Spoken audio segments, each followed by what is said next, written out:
Hey guys, I know that I said we were going to look at that other article today, but I found a different video and found it a lot more interesting than that article. So we're going to go ahead and look into that.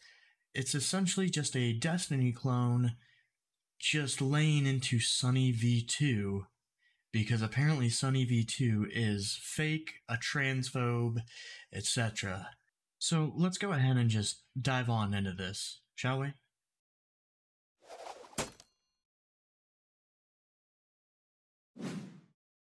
All right, everybody. It is happening. It is finally happening. You know that meme that's like when that YouTuber that you hate because they're annoying and stupid finally does something wrong and everybody else hates them too? Like finally does something like morally objectionable to the broad majority of people and now everybody also hates them and you feel like super ahead of the curb? Believe it or not, no, I don't. Because contrary to what you may think and contrary to what you may do and spend your time on, I don't sit here hating on YouTubers hoping for their downfall. I could not be bothered to give enough of a fuck to do that. I really couldn't. I get on here, I consume media, I agree or disagree with people, and I go on about my day. I don't care past that. I really don't. But I will take this time as a good point to go ahead and throw in that I am not here to defend SunnyV2. I know of SunnyV2 barely. I think I've seen a couple of Sunny's videos. Sunny's never, jumped out at me as somebody who is morally reprehensible or does anything really wrong. Yeah, I'd say a little clickbaity, does some, hits more on drama than really anything else, but I don't dislike SunnyV2 or Sunny's content. So I'm not here to defend or attack either side, right? I don't care about this little beef that you two apparently have. Maybe I kind of feel like Sunny doesn't even know who the fuck you are and you just hate Sunny, but whatever. I'm not here to take sides in that argument. I'm here simply to address the things that you yourself say in this video. Well, for those of you guys that don't know, I made a video on SunnyV2 2 months ago.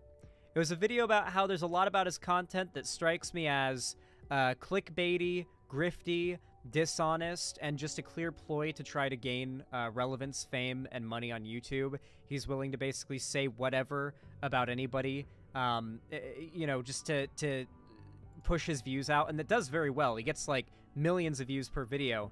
But something I noticed was a lot of his videos either started to get very clickbaity, very politically biased, or very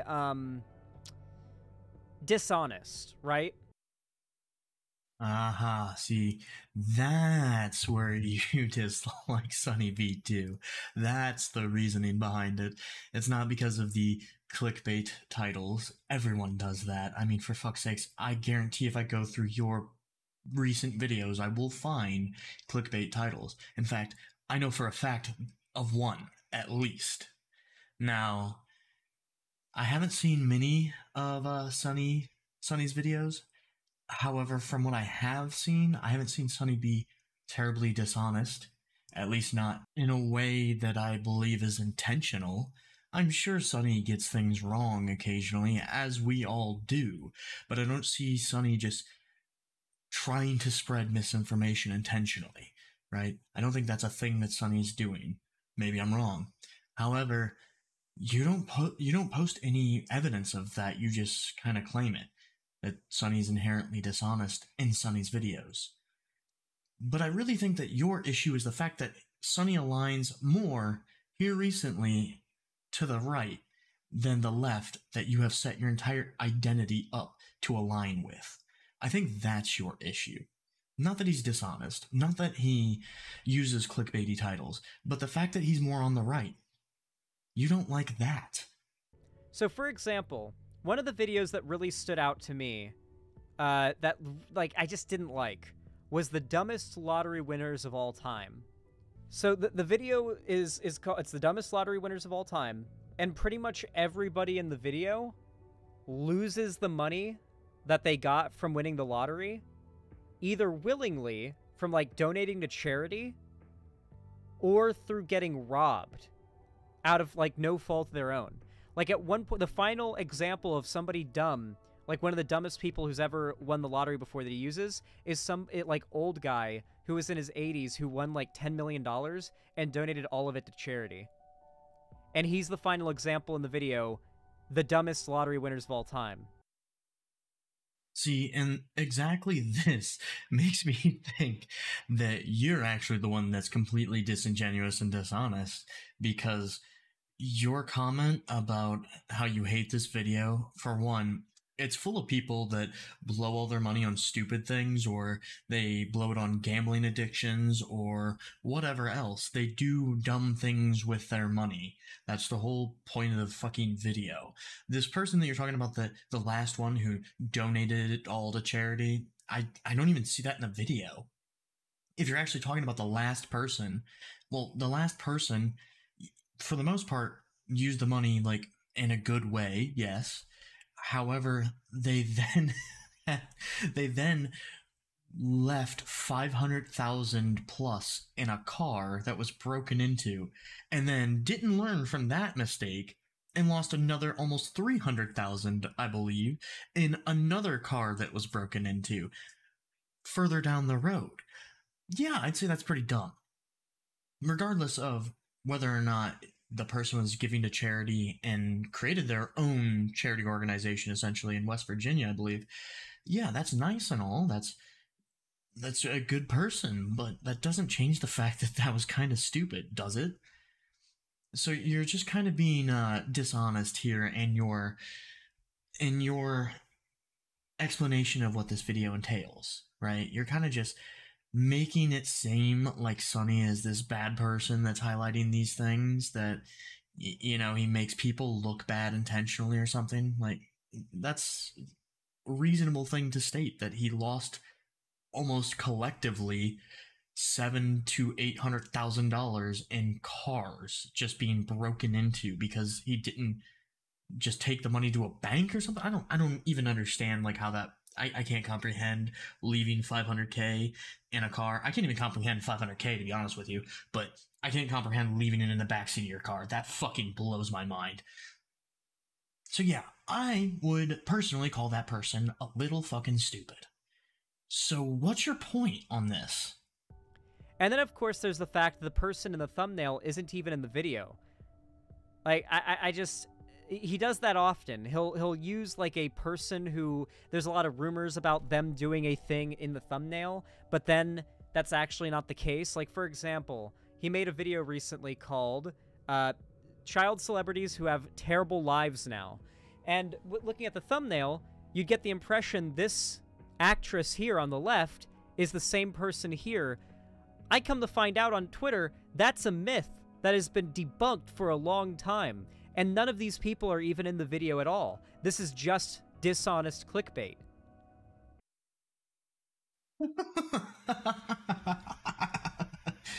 Oh, yes.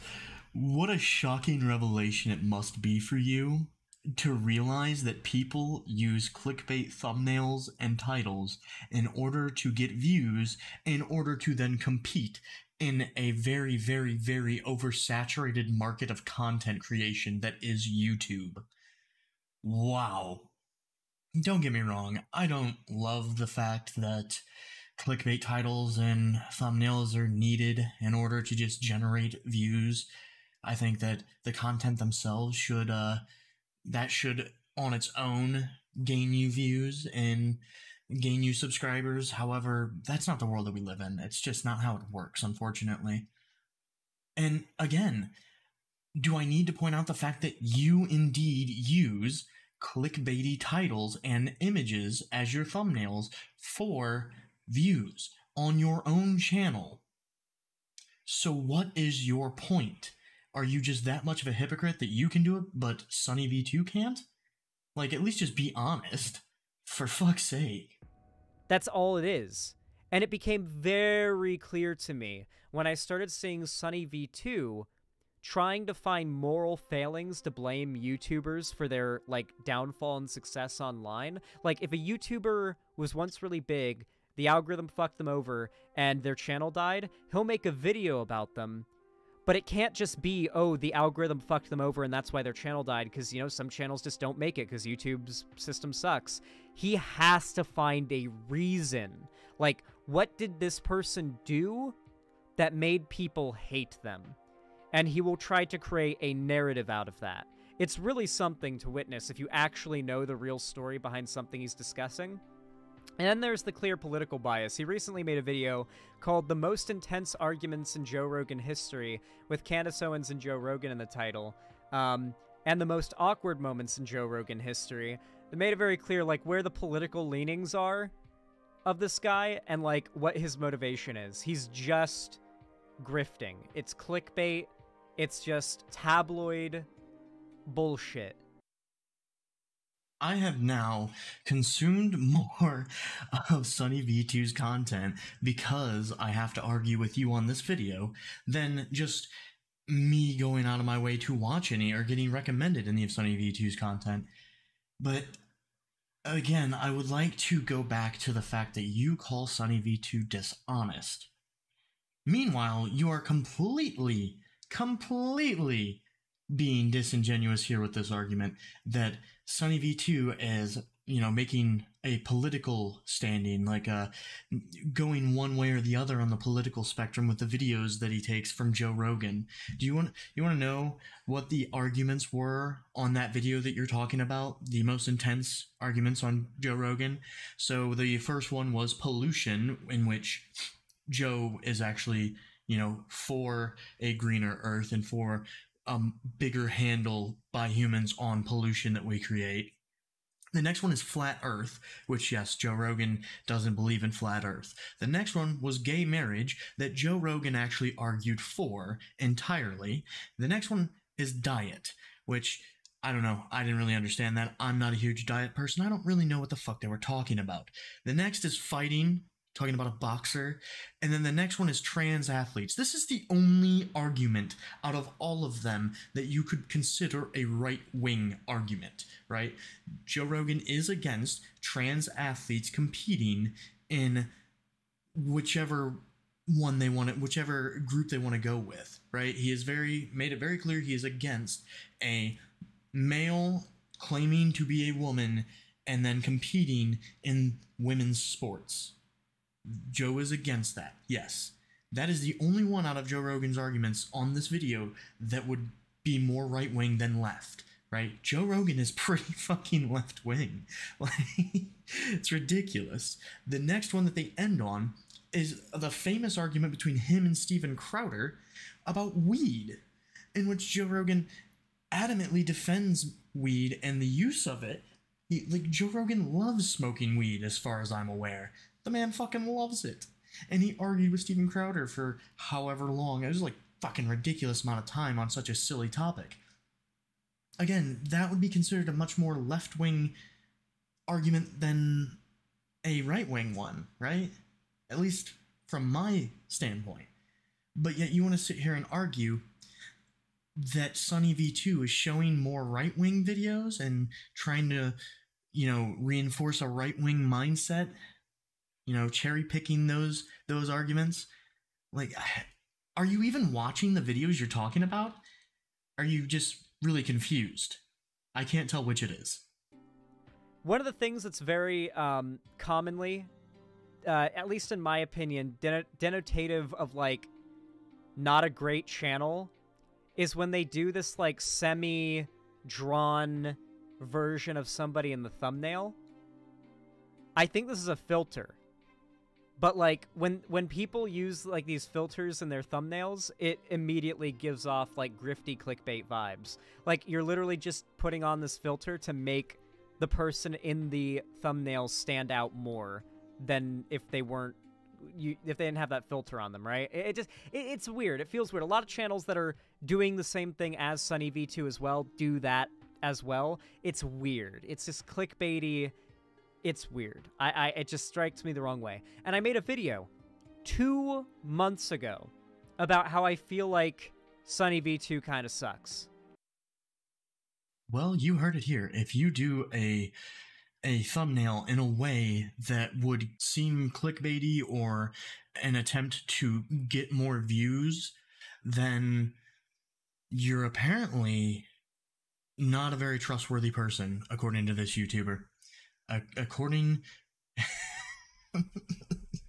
like, this is just something that everyone kind of does, and I don't understand why you have such an issue with it. Where, like, how is it just inherently dishonest to make a video or make a thumbnail that is clickbaity or trying to get more views? I get that it is on some level a little dishonest, but at this point it's such a common practice that everybody knows everyone's doing it, so it kind of just doesn't really matter anymore. Again, fully in support of us not doing it if we could and just have our content speak for itself. However, that's not the world we live in, and I don't understand why I have to keep bringing up this point with you that doesn't inherently make the person dishonest or untrustworthy, for fuck's sake. But just 2 days ago, in response to Mr. Beast's friend coming out as trans, this person put out a video. I haven't seen it before, but YouTube shows it as fully completed because I have it open in another tab, so YouTube says you've watched it. But I haven't seen it yet. This is going to be a blind watch through. But here's the thumbnail, and here's the title. Why Chris will soon be a nightmare for Mr. Beast. For those who don't know, Chris Tyson, goes by any all pronouns, is Mr. Beast's close friend who recently just came out as trans. And there are a bunch of videos online that are in this vein, but SunnyV2's is probably the biggest. For example, there was the, yeah, so there's this YouTuber named Encouraged who does very similar types of videos to SunnyV2, as you can tell, and made a video how Chris became the most hated Mr. Beast member 7 days ago, 1.4 million views, and the thumbnail is transgender. And then why Chris from Mr. Beast became transgender, the real reason. I imagine we're gonna get, I actually know, because I know some of the arguments made in the SunnyV2 video. I know that we're going to get the same arguments in the SunnyV2 video, so we're going to watch that instead. But people have been going off on this video. In fact, one of the responses to it from this account called Raylolin was, this new SunnyV2 video feels really invasive for all the wrong reasons. Like, why did you make this? You delve into the man's marriage and shit. It's just really off-putting and unnecessary. Mr. Beast then replies, the Giga Chad, saying, yeah, this is getting absurd. Chris isn't my nightmare. He's my fucking friend, and things are fine. All this transphobia is starting to piss me off. So I'd like to start off by pointing out that from here on out, I'm probably going to allow for much larger segments of this video to play out, because otherwise we will be here forever. All right, this is already a very long video. I make very long response videos. I think it's 49 minutes in total. So if I don't allow the video to play out and then make a larger argument against the larger clip that we have just seen, we're going to be here for like 3 hours, okay? So just know that from here on out, all of the clips from the original video are probably going to be a bit longer. So let's start with the fact that SunnyV2 didn't really, like, dive into the person's marriage, for one. Like, went with some random things that are known online. Like, let's stop pretending like if you live in the celebrity space that you have any real privacy. Okay, this is no more than any news journalist that writes on fucking celebrities, as you called them earlier, tabloids do, right? This is actually a lot lesser than what a tabloid would do. This was very just generic information from Twitter posts, Instagram posts, things like that, that people already are very, very aware of, things that are already spreading around social media. So don't act like SunnyV2 went in and, like, deep dug into into this person's life, into their marriage. It's not what happened, right? I'm not really going to comment on the Mr. Beast response. I don't really care what Mr. Beast has to say. It's Obviously, Mr. Beast is going to defend Mr. Beast's friends. That's just obvious. Now, going back to the start of the clip that I just let play through, did you notice that you don't go into anything that other YouTuber says? You just show the thumbnail and the video title, and you put emphasis on transgender because you just automatically assume that this person has nothing but negative things to say about the topic and transgender people. Trust me, I don't even have to hear your argument against it. I know what you are thinking, right? You're such a carbon copy, cookie cutter fucking cutout of people like, again, Destiny. That's who you remind me of the most. You straight up feel like a Destiny clone.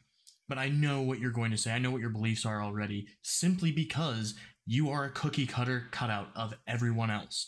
It's actually kind of sad that you don't have your own personality. You don't remind me of, or you remind me of everybody else. You don't have your own distinct person, right?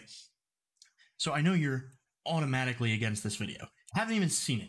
You don't even know. You admitted you have not watched it, but just based on the thumbnail and title alone, you are ready to write it off as bad and transphobic. You do not know what was said, yet you automatically have an opinion on it. Isn't that amazing how that works? And finally, I'd like to point out that the only reason, at least from what I can tell from how I feel about this situation, is the only reason you and everyone else cares so much about what is shown on social media or what content is done over Chris and Chris's transformation and everything. The only reason you guys care so much about it and take this as a difference of anybody else having drama in the social media giant world that we live in. The only reason that anybody cares this much is because of the fact that Chris is trans now. That's the only reason. If this were to be something like Chris came out as a flat earther, nobody would give a single fuck. This would have just been swept away and nobody cared. If it had come out that, I don't know, Chris decided that Chris no longer wanted to do YouTube or some shit, like there'd be a small little, investigation by the YouTubers and social media people of like Twitter and Reddit and everything else, but it would have been disregarded pretty quickly. The only reason this gets so much coverage and people are so up in arms about it is the fact that Chris is trans, and that's what the issue is. That's it. Let's be realistic about it. Nobody would have cared if it was literally just about anything else. Mr. Beast hunts 1,000 transphobes? Hi, Echo Rules. Welcome. So Mr. Beast drops this based-ass take, and the copium... So there were two copium responses the right had to it, because the rights, quickly realize, holy shit, we're losing Mr. Beast on this issue. We can't do that. That's, it's over. It's over if the right loses Mr. Beast on the trans issue. If Mr. Beast doesn't think all trans people are pedophiles, the right is not in a good place. So basically, the right's immediate copium was to say, oh shit, Mr. Beast called Chris he. Now, some of the people are, sort of doing concern trolling, saying, Mr. Beast, you called your trans friend he. Clearly they go by she or they pronouns. You're being transphobic.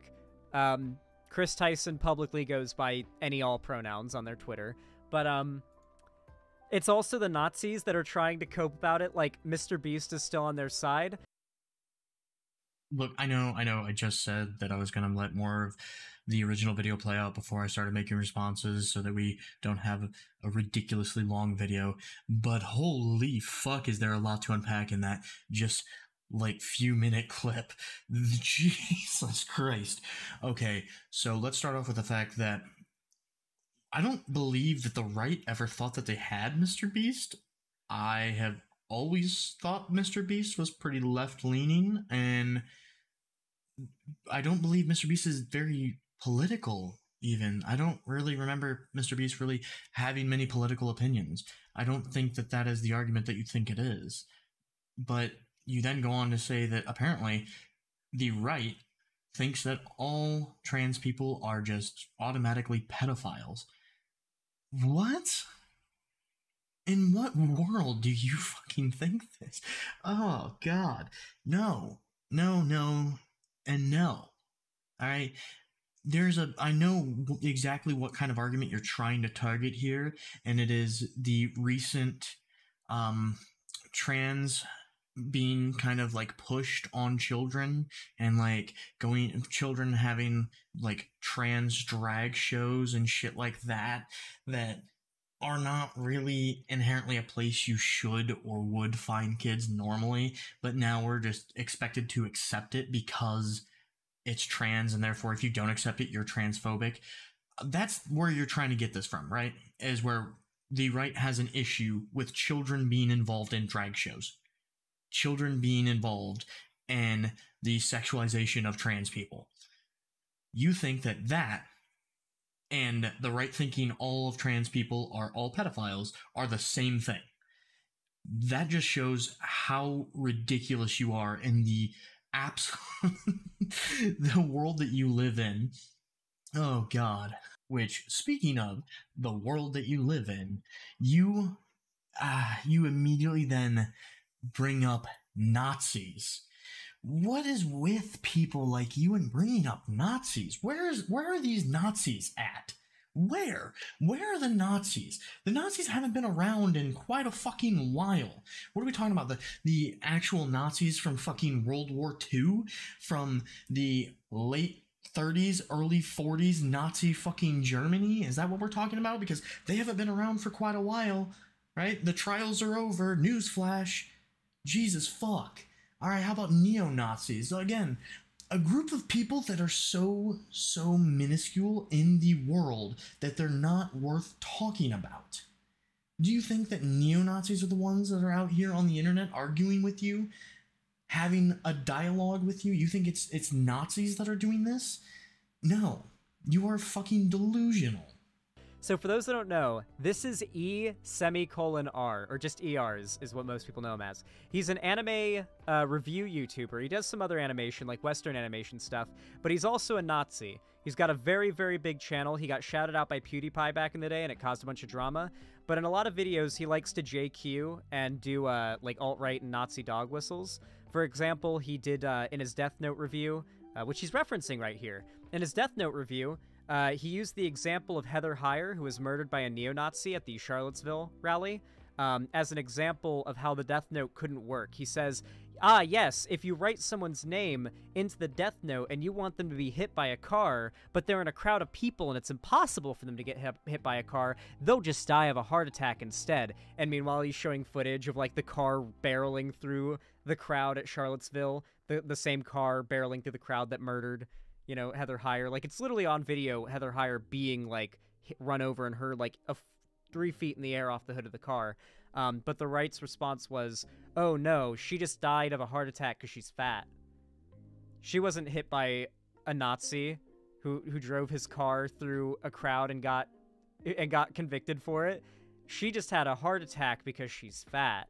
Remember, guys, fat phobia and Nazism, they do tie in together pretty tight. Surprisingly, lots of types of phobia come together pretty tight. Anyway, ER guy's a Nazi. He says, you know, he was absolutely bum-rushed with replies pointing this out within milliseconds of posting. He could have edited it. He chose not to. And, like, the smiling, like, devious, evil light image from Death Note.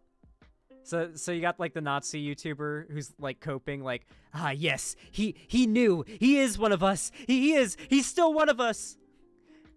Meanwhile, like, Chris Tyson literally goes by any all pronouns. Anyway, so the right is absolutely coping over this, but let's go ahead and check out the video itself. I'm sure it's good. Is it eugenics? I haven't even watched Mr. Beast still, just this video. Oh, you should definitely check out some of Mr. Beast's stuff. There's some pretty good videos he's done. Just out of, like, the sheer ability that he has to spend lots of money on, like, dumb video ideas, there's some fun concepts he's done that are worth watching. Even if you're not, like, a Mr. Beast fan, you find his content, like, boring, or you find him annoying, some of the concepts he's able to pull off just because he has the funds for videos are just cool to see. And let's start breaking all of this down. Fuck. So, wasn't it just a few months ago that the left was absolutely up in arms with Mr. Beast because he like helped set like what 1,000 or 10,000 people get surgery for their eyes so that they could see again or for the first time. Like, weren't the left just super pissed off about that just a few months ago?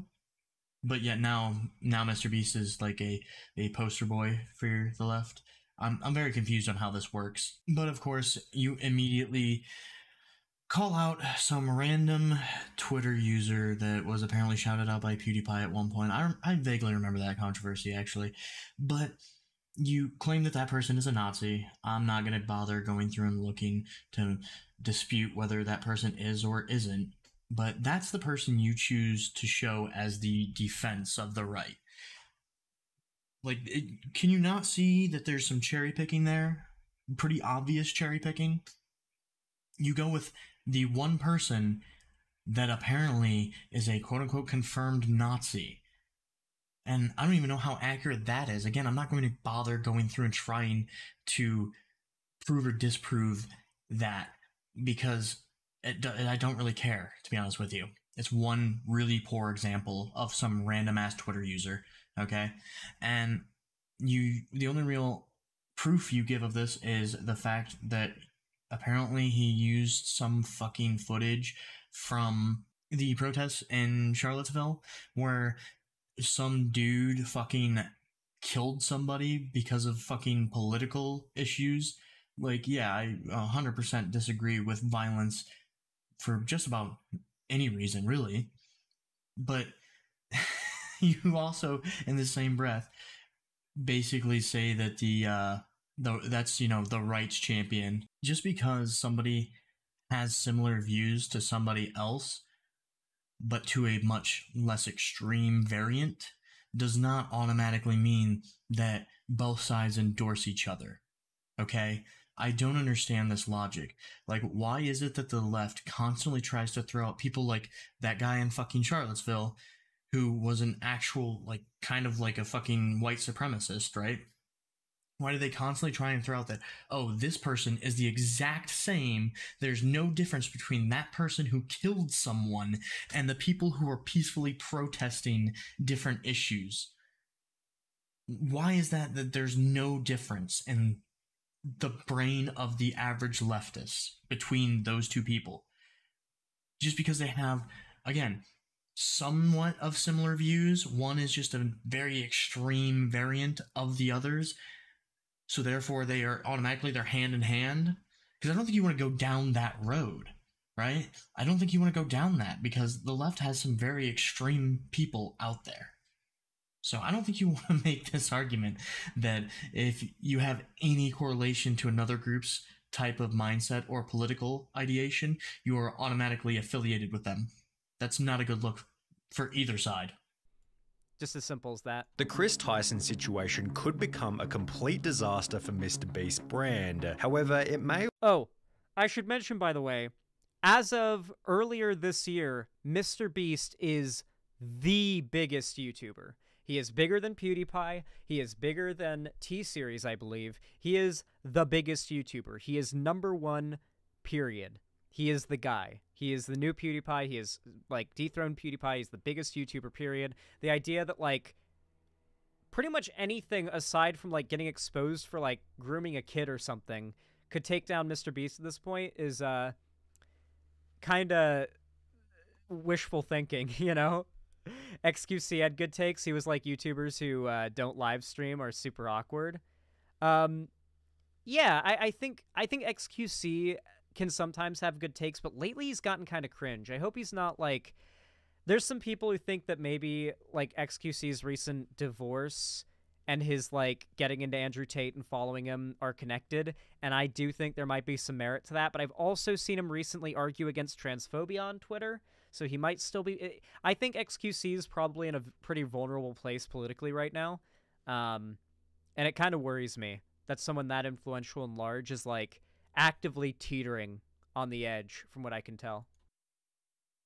So, in this video, you will talk about how you kind of just dislike Sunny because of the fact that he seems in your mind to value people based on their YouTube careers, right? So if somebody has a fallout in YouTube, that automatically makes them have done something morally bad. And if they do well, they've done morally good things. I don't really understand your argument there, but notice that you say that. And then you go on to value XQC simply as where XQC aligns politically.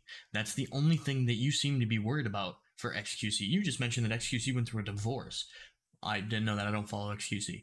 But your only worry is where XQC falls politically because XQC is a big content creator and quote unquote influential. That's the only thing you care about. Let's be realistic here. You want to judge Sunny because Sunny values YouTube career and likes and views, but you solely judge political stance. Not even like actual political stance on different topics, but whether you are right or left. That's all you care about. Interesting, isn't it? It also provides some unique benefits. So let's begin by going over the drama before explaining exactly how this will impact the MrBeast channel. So remember, guys, as I mentioned before, this guy's entire mindset is that if someone is successful on YouTube, they must be a good person who's doing things right. If they're unsuccessful on YouTube, then they must be a bad person doing things wrong. And if they were once successful and are no longer successful, they must have been good once but then did something horrible that justifies their content, like, not doing as well anymore. Hey, Raincloud, what's up? Drama, this dude's entire way of speaking is annoying as fuck. It really is. You know his accent's fake, right?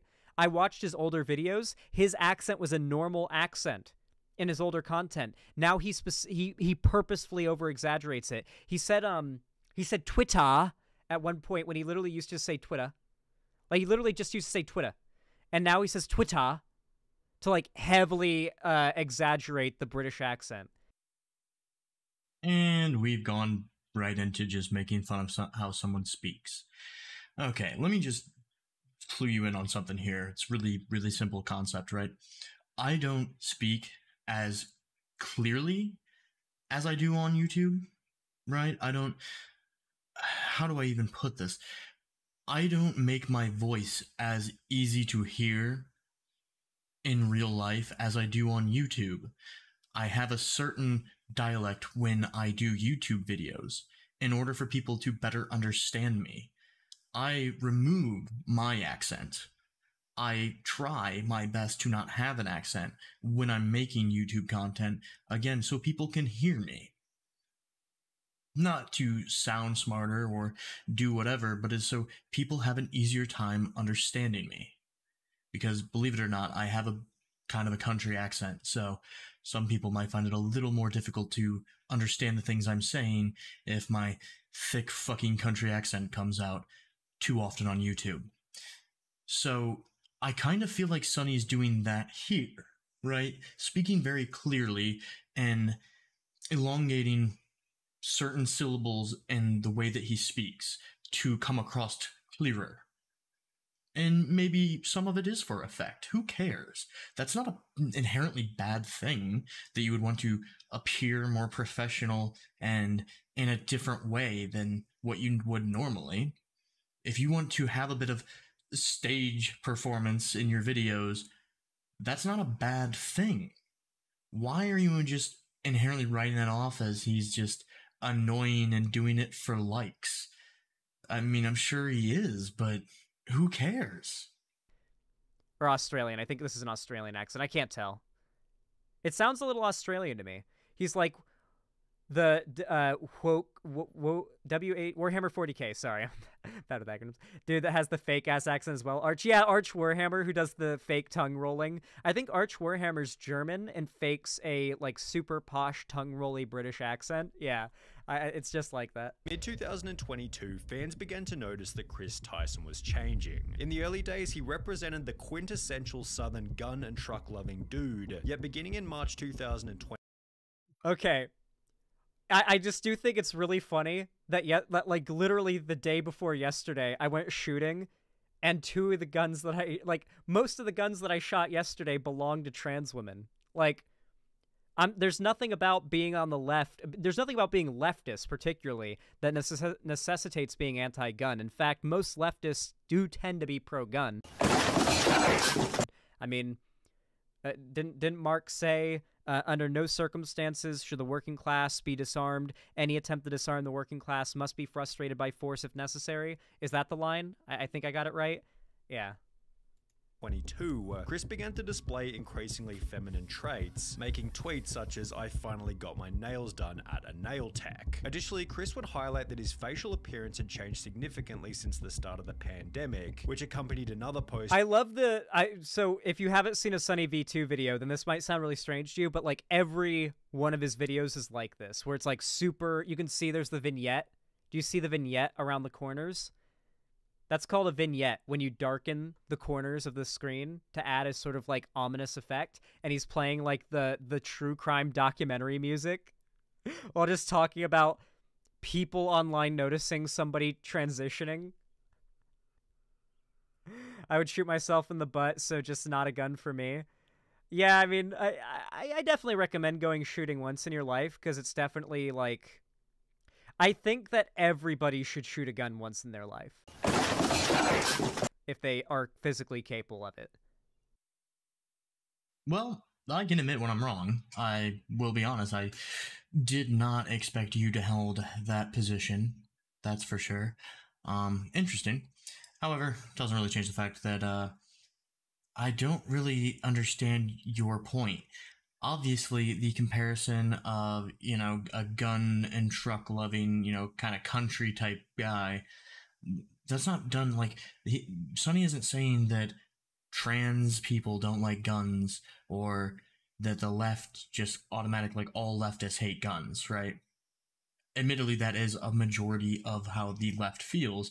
However, he is stating, I can't believe I have to explain these simple fucking things. He is using a stereotype as a way to get his point across better. Now, that doesn't automatically mean that all trans people hate guns and that all leftists hate guns. But that is a majority. Also, I would really want to know the people that you're going to shoot with that you know. Like, how do you know that many trans people that own guns? That's curious.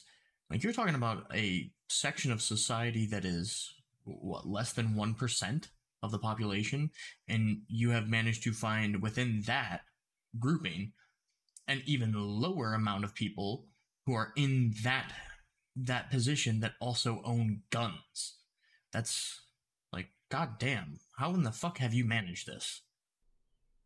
Just to experience it, one round. Just one round, fire it, feel what it's like. Most people will want to fire more than one round after they fire the first one, but even if you're afraid of guns, I feel like firing one round would be really good for the vast majority of, like, political discussion in this country. There was a, oh no, oh god. I hate to agree with gun YouTubers on things, but I watch a lot of gun content, and these gun YouTubers tend to be really right-wing, but they did make a pretty good point, where they showed... I was watching a gun YouTuber who was, like, teaching how to, like, use an AR-15 and, like, how to disassemble it, how to put it back together and everything. And at one point, he shows a clip of a journalist from, I think it was CNN, who went to a gun range to fire an AR-15. And then afterwards, he said he thinks he might have minor PTSD from firing such an evil weapon of war.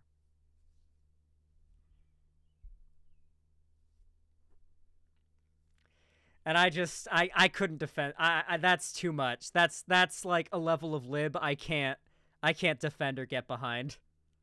I just can't. That's too much. That's too soy. That's too unironically fucking soy. Well, it's good to know that everybody has their limits. And I know of the clip that you were talking about. I can't remember what news agency did it, but holy shit, I will actually agree with you how terrible it was. The reporter said something like you said about having PTSD from using such an evil weapon of war, and that he thinks he threw his shoulder out, and like they also had some type of ex-military member there that was saying some ridiculous things as well, and that like just objectively were not even remotely fucking close to the truth. It was such a hit piece on AR-15s. It was so fucking stupid. But I'm glad that you actually are a pro-gun person. That's a good thing. I will have to disagree with you, though, on the fact that you are so reluctant to even just agree with gun YouTubers because they are right-wing. Like, did you notice that in this argument that you immediately did not you do not want to agree with any type of gun YouTuber because they tend to be right-wing people politically? You are so scared of agreeing with somebody over something simple because they are on the opposite side of you. You are what is wrong with current modern day politics. You want to pick a side and never, ever, ever, ever give any ground to the others. That is your goal. And honestly, it's really disheartening to watch this type of shit because you can agree with the other side. I do it all the time. It's not that big of a deal. People will make good points on the opposing side. It looks bad on you to sit there and say that you can't agree with it just because they don't subscribe to the exact political ideology that you do. Reading. Okay, so in 4 different customs, I had to prove I was myself because I, quote, look nothing like my passport pic, so much that I'm considering updating my passport. Do you see any resemblance? Prompting replies such as, you went from man to boy. Chris responded by stating, nah, to be honest, I just really started taking my mental health seriously and eating better, yet his Twitter photos kept insinuating that Chris was becoming more feminine. Who would have thought? A trans person is transitioning and it's making them happier in every part of their life. Better. Oh my god, a trans person transitioning is literally making like almost every aspect of their life better. They're eating better, getting better sleep, their skin's like clearing up, and it's helping their parents because they're like taking better care of themselves overall, because like something that's clearly been bothering them and weighing on their mental health for a long time is now absent because they're able to live as their true self. Wow, I never would have guessed this was a possibility. It's not like the overwhelming consensus of like data and academic discovery on this issue is unanimously points to the fact that trans people being accepted and getting to live as themselves makes them happier. Wow, who could have possibly seen that coming? What side of the political spectrum has been arguing that trans people tend to be happier when they get to live as their true selves? What side is it? I forget. He's going to find a way to argue this is actually a bad thing, which is going to be really funny. Yeah, let's start this out with the fact that the studies are very much not conclusive yet. We do not have a long enough sample in order to make a definitive conclusion one way or the other. Regardless of how that conclusion stands, or how that conclusion ends, I will stand at the idea that we don't have enough data yet. We just don't. We have not been looking into this topic long enough to make a 100% conclusion. Okay? That's just not accurate. Yeah, some people will be happier after transition, but there are a lot of studies coming out showing a lot of regret, and a lot of studies showing that it does not improve happiness. It does not improve your mental health. A lot of studies showing the opposite. So it's kind of conflicting when you make certain statements like that you're so sure of, when, again, we don't have any evidence of it. Even if you point to any of the studies, regardless of the outcome of the study, regardless of what side that study lands on, I will still argue the point that we do not have enough data, one way or the other. Also, I like how you're still making this like about sides, about teams. Which side has been arguing that people are happier when they transition? Like, in what way was the previous comments that Sunny made? In what way did he show his political ideology, which side he represents? It's all about teams and sides with you. That's all this really boils down to. This is why I say you are just a carbon copy, cookie cutter fucking clone of other people. with this same kind of look showing up in his Mr. Beast appearances. For example, on the 6th of January 2023, Beast Reacts uploaded a video titled "I strapped a GoPro to a fish," in which Chris dressed in a way that prompted comments such as, "Chris has been adopting more and more traits that remind me of my grandmother." Okay, so some people just gonna ignore Chris's nails? Chris had to have lost a bet. The look is getting wild. The response to the video then prompted countless viral TikToks, such as this one with 700,000 likes, stating, "How did Chris go from this to this?" While others even made the claim that Carl had turned. So, literally all this is right now is just SunnyV2 arguing that people noticing Chris Tyson being more feminine and living as themselves is like people being mad about that is a bad thing. Is like a sign that Mr. Beast is doing things wrong. Because in SunnyV2's world, I honestly don't even know if SunnyV2 even understands enough about politics to even realize what he's arguing for or saying right now. I genuinely think SunnyV2 is so content creator YouTube brained that he thinks that any action that results in a negative reaction from a YouTuber's audience must be morally wrong because in some way it's impacting their bottom line. Like, this guy literally judges people's moral, judges people morally based on their YouTube channel performance. I won't spoil something that he talks about. Yeah. I want to be all surprised because I'm watching this the first time, and I want to be blindsided by the stupidity. I like having to think on my feet for these arguments. Him gay. Now, this was pretty ridiculous as Carl isn't even that feminine, and Chris had come out as bisexual years before he and Carl had even met. The true catalyst for Chris Tyson's feminization instead seemed to have come from his marriage. In January 2000. Okay, so this is the part where we start delving into Chris's marriage. I've literally seen like statements from Chris, and I believe even Chris's ex-wife, saying that Chris has been like the best parent they've ever been since transitioning. Like, prior to transitioning, Chris like wasn't able to devote themselves fully to like parenting because something was holding them up, and now that they're like living as their true selves, they can focus more on like caring about their kid and like, you know, just taking care of their kid, doing things with their kid. It's like not pretending to be someone else anymore, right? And I think that's definitely a very good thing. I've heard people try to argue that, like, oh, well, how's this going to affect the development of the kid? And it's like, who the fuck cares? You people made the same exact argument for how, like, if we allow adults to come out as gay and live as themselves, how is it going to harm, like, kids who one of their parents ends up realizing they're gay and coming out? And, like it's just, sorry, but, like, sometimes things happen, you know? Maybe if society was more accepting of trans and gay people sooner, this wouldn't have happened. Maybe Chris would have been able to transition years ago, and it wouldn't come up later in life. That's the whole point, right?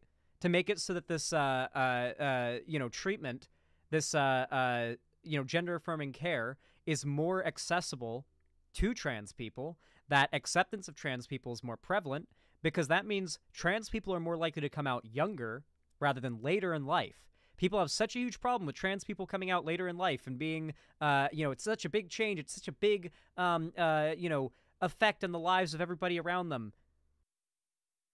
Yes, coming out as trans later on in life, especially after you have developed a family, does cause a lot of change. I'm not really sure, you can't even really argue against that, right? Like, that is just objectively true. It causes change in the family. That's just what happens. I'm not really sure why that's an issue, but okay. I mean, I would agree that, yeah, it would be better for people to transition if they so choose earlier on in life. However, you also can't push this too early on in life. Anybody who wants to make the argument of, like, children should be allowed to transition, you are delusional, okay? No child understands life. No child barely... You show me a child that can even reasonably grasp their existence before the age of, like, 23, 24, somewhere in there. Like, it just isn't true, okay? A 12-year-old child should not be allowed to transition because they don't understand anything about the world around them nor themselves yet. That is something that is a long journey to take. Don't try and sit here and say that you should transition that early on in life.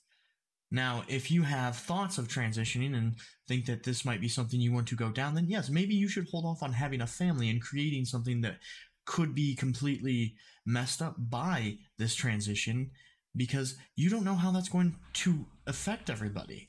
It could be a bad thing. Like, not every couple end up in good graces with one another and have no issues parenting like Chris and I don't remember his ex-wife's name. But not everybody is the same story. Some people have really terrible stories of, the partner believes that they basically wasted time with this person and is pissed off about it. I'm not saying that's right or wrong, but it's a factor you have to consider. Mostly just when you're talking about with children being involved. And I know you already said you don't care about the development of the child, blah, blah, blah. We use the same argument when people are coming out gay. I don't really care about that argument. I think that argument was bullshit then. It's bullshit now. Okay? As long as you are a good parent, you can develop good children. However, given the current circumstances surrounding the trans community and children, I don't think you really want to talk about that. That is really, really, really sketchy gray area, right? I know you don't care, but a lot of other people do care. And yes, I think the moment that you have a child, you no longer are the most important thing in your life. And if you can't get behind that, then you should not have children. I wholeheartedly believe that. If you cannot place the child and the teaching of that child above everything else, including yourself, then you are not somebody who should have children, in my opinion. I think that's a very valid statement. We should care about the development of children. I don't understand how you can actually sit there and say that you don't. It's a very odd statement to make. I'd also love to know who and where and when are sitting here saying that Chris is inherently a bad parent because of his transition. And I'm talking people of value, not just random trolls on the internet that we all know exist, but we don't take their opinions as value.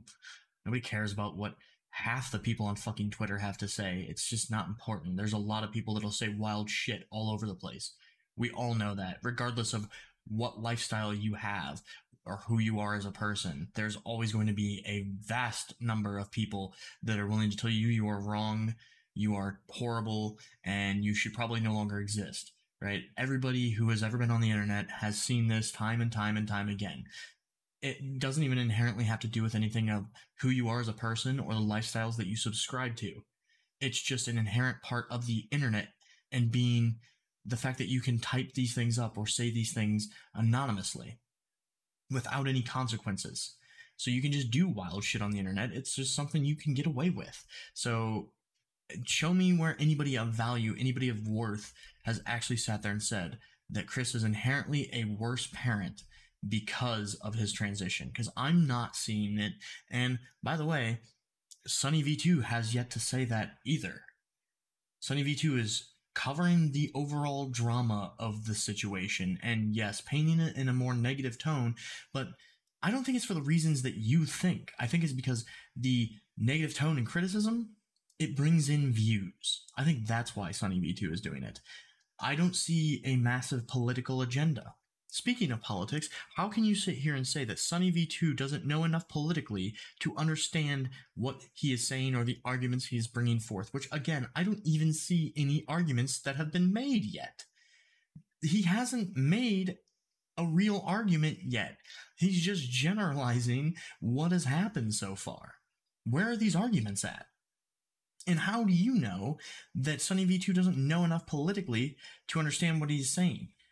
And in your world, if you don't understand every nuance of political discourse, you should just not have any opinions on anything political, because that's a very, very scary place to go down.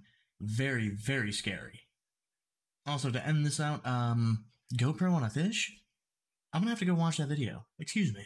But then they get mad about kids being trans and coming out.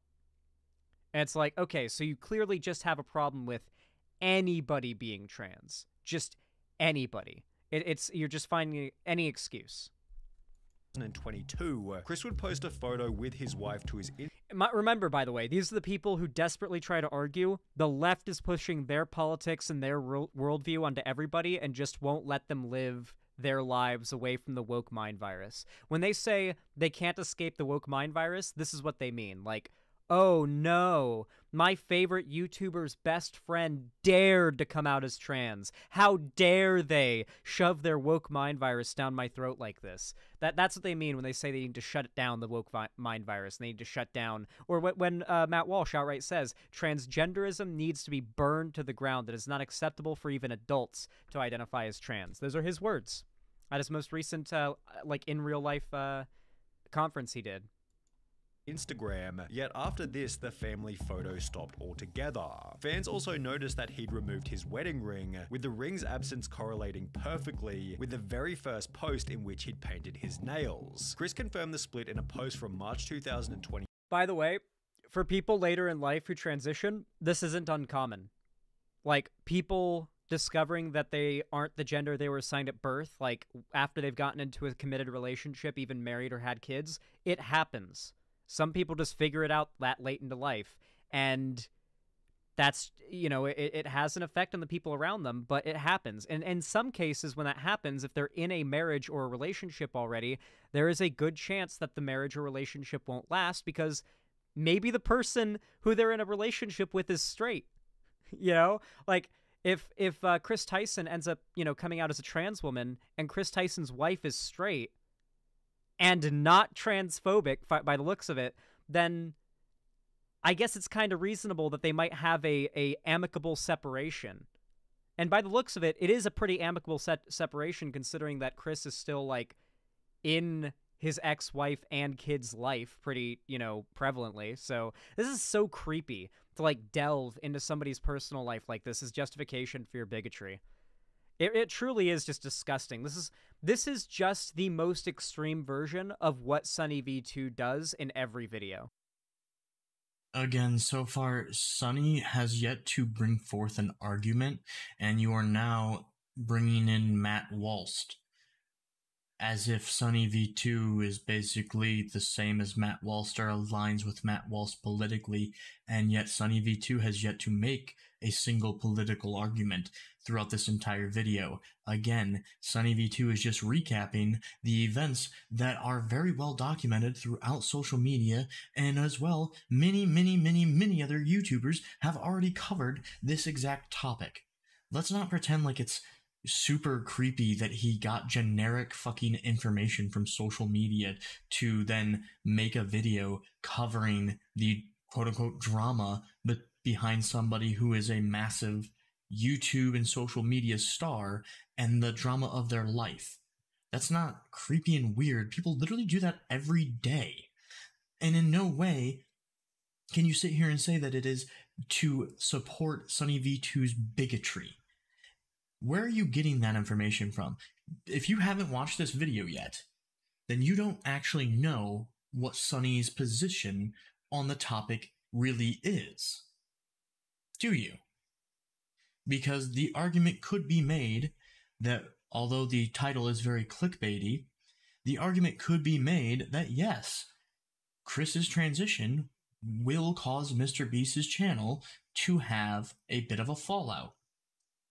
I don't think it's going to be massive like SunnyV2 is kind of portraying in the title here. Again, it's clickbait. But you can obviously understand that there will be people who do not support Chris and his transition, and therefore they will not support MrBeast. That's just the way things go.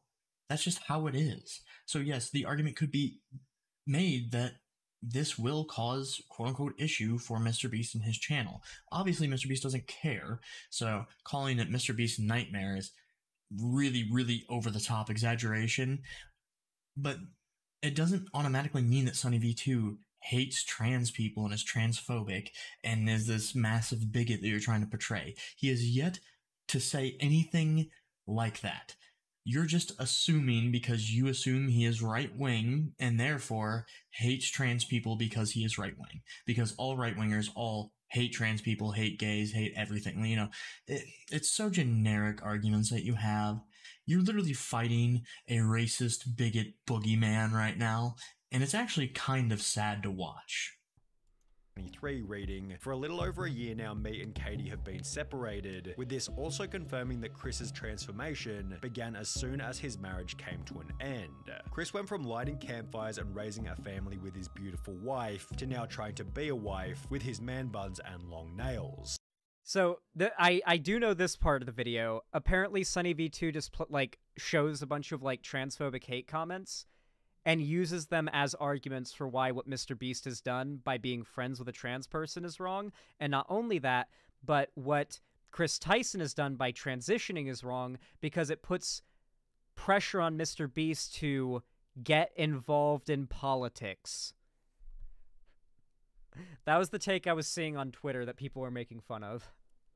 As the criticism continued to pile, Chris announced that he'd be taking a break from social media. And while there was a possibility that Chris would make efforts to... The criticism. Remember, these people call just outright hatred towards your right to exist criticism. And when you are upset about it, they will say, you don't accept criticism. Why are you so against accepting criticism? It's like, your criticism is I shouldn't be able to exist. You know, like, what? Excuse me, what? Oh my god. Where was that said so far? Where has it been said that trans people should not exist? In this video. I'm waiting for the one example that you have. It's such a ridiculous thing to say.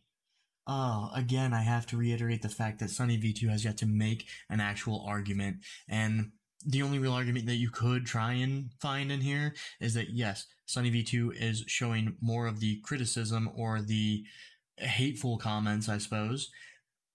I don't think that's a political statement that SunnyV2 is making. I think it's because it stirs drama and then therefore gets views.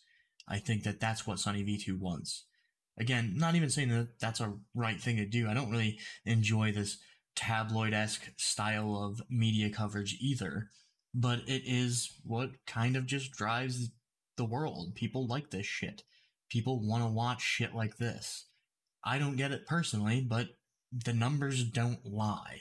Also, if you think that any form of criticism towards any idea that you have, or criticism of transgenderism, if you think that there is always just automatically the criticism is hateful and essentially the criticism boils down to trans shouldn't exist, like, how delusional do you have to be in the world? I've heard many arguments that have criticism towards transgenderism and the culture behind transgenderism that have some weight. They actually have some merit to them. That doesn't inherently mean that these people believe that transgenders should not exist. That's not how that works. Just because you have a criticism of something or a culture of people doesn't mean that you believe that those people should just not exist. People are allowed to critique you and the groups that you affiliate yourself with, believe it or not. Dishonest pieces of shit.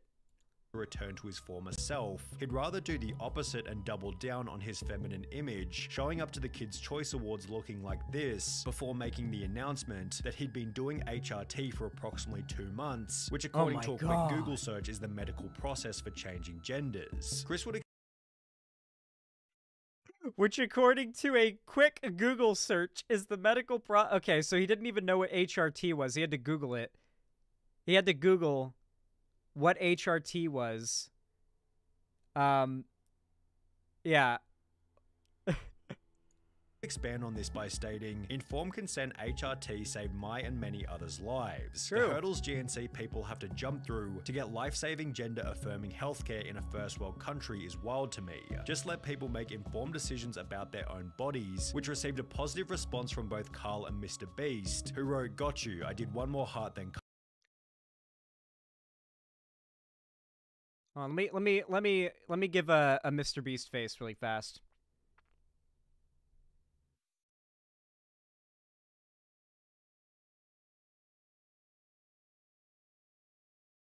Yeah, pretty based. Pretty fucking based. Pretty based. Car because I'm a better friend. While his co-workers expressed positivity, others weren't so welcoming. There goes a father figure the kid won't ever be able to look up to. Hard times create strong men create... I like how he says most comments weren't so forgiving though, and then it shows a clip of somebody doing the fucking Nazi quote that the Nazis love. The hard times create strong men create good times create weak men, and weak men create hard times meme. And we're back to Nazis. Just that quickly. Wow. Yeah, so the person that seems to be accredited with that quote is actually an author by the name G. Michael Hopf. I think I'm saying that right. I don't know. And this quote is talking about, like, it's taken from a post-apocalyptic book that the author has made. I'm not sure how that has Nazi ties. That's interesting. Unless you're calling that person a Nazi, which, if that's the case, that's pretty fucked up.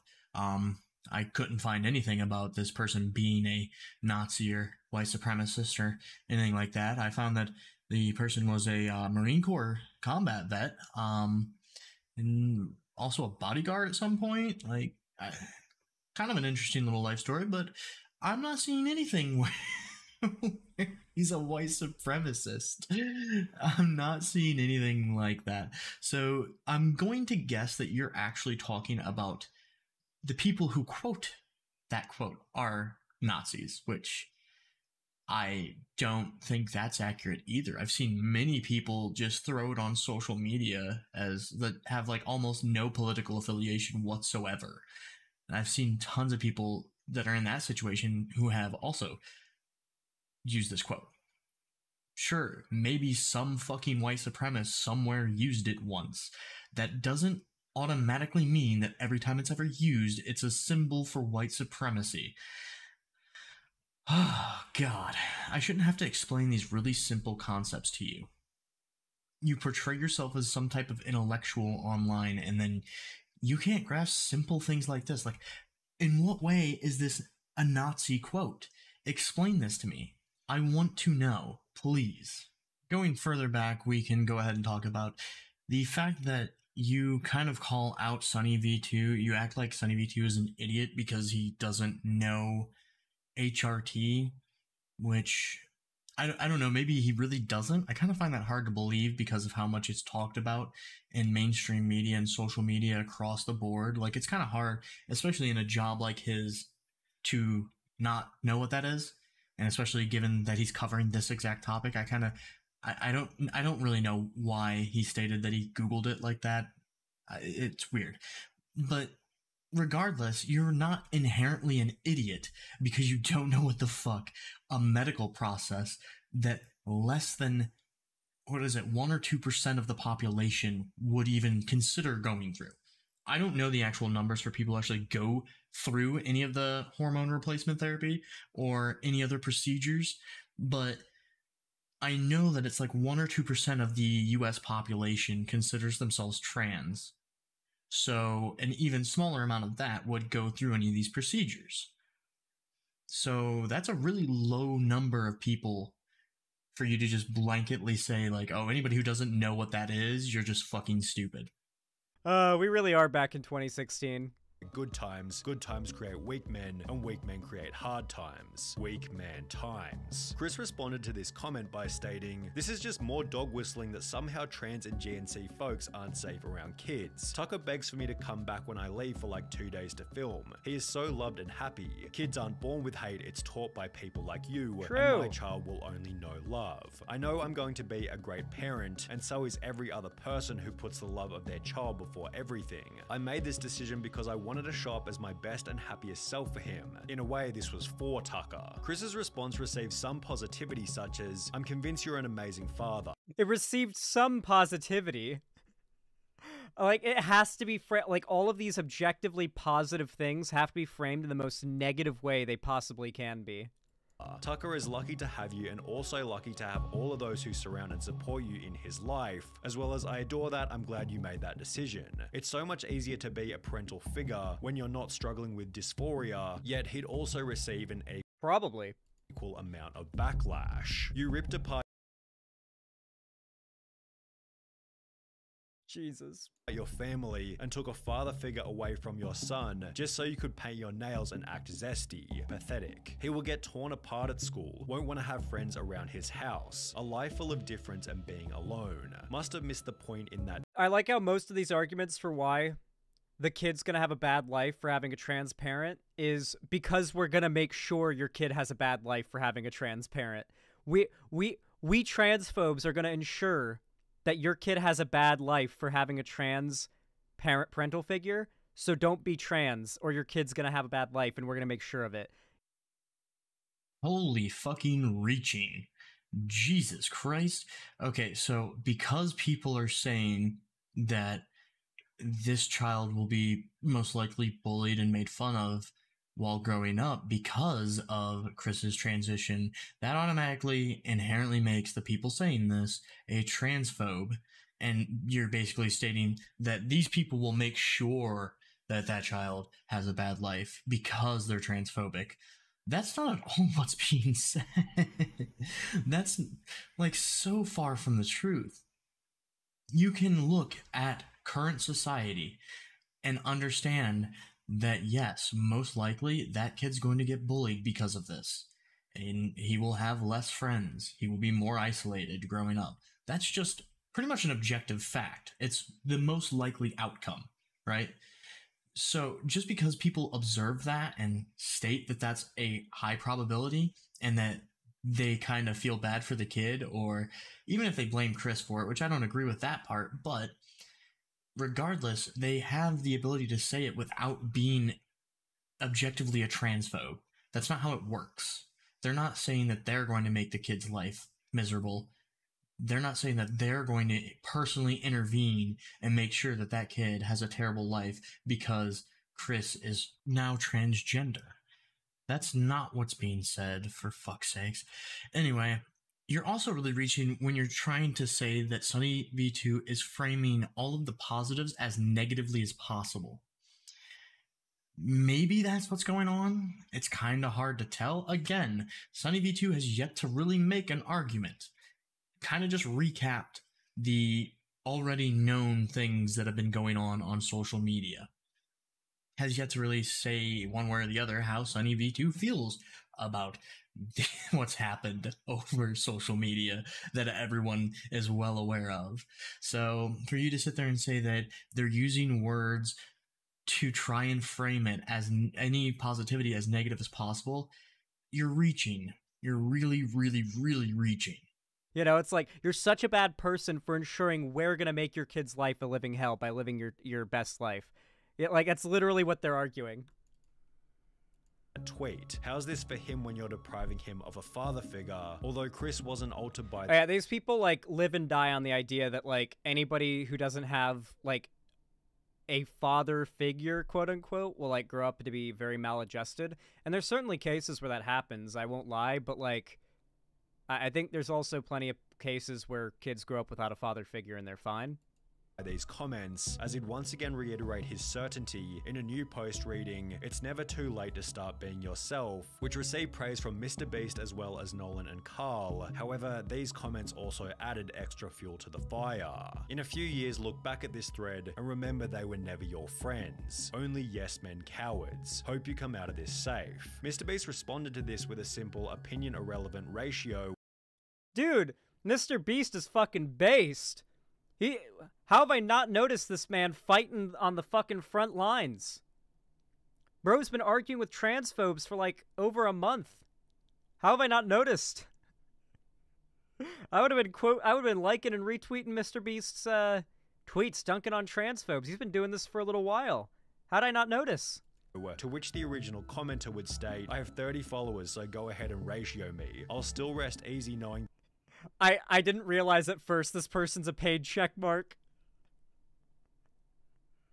I love how this 30 follower account, like you see the check mark and you still think, oh, okay, this person must be like a somebody, right? Like they're like maybe, 50,000 followers or more, maybe some streamer, content creator, someone who's like relevant. Oh no, they just had $8. That I'm not a coward who idly sits by watching my friend ruin his own life. In some ways, it was nice to see the boys standing up for Chris on Twitter. However, the situation has already begun to change the dynamic within the videos. For example, in a recent livestream titled Opening 1,000 Mystery Art Boxes, Chris would once again dress in quite a feminine way, and while everybody participated as usual, the energy and vibe didn't feel nearly as smooth as it normally does. It felt So transphobia or being trans is bad because being out and trans will get you a lot of hate online. Is this video from before the like button got removed? Okay, so to be fair, dislikes got removed from YouTube, so to dislike videos, you have to get the dislike add-on, and most people who go out of their way to get the dislike add-on are more likely to be right-wing. Like, the only people I ever see complaining about the dislikes getting removed for the most part these days.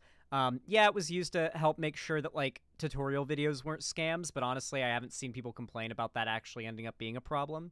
The thing that people mostly complain about is, like, you get drama YouTubers and, like, edgelord commentary types who complain about it, and then, like, Nazis who are mad that, like, you can't mass dislike lefty videos anymore publicly.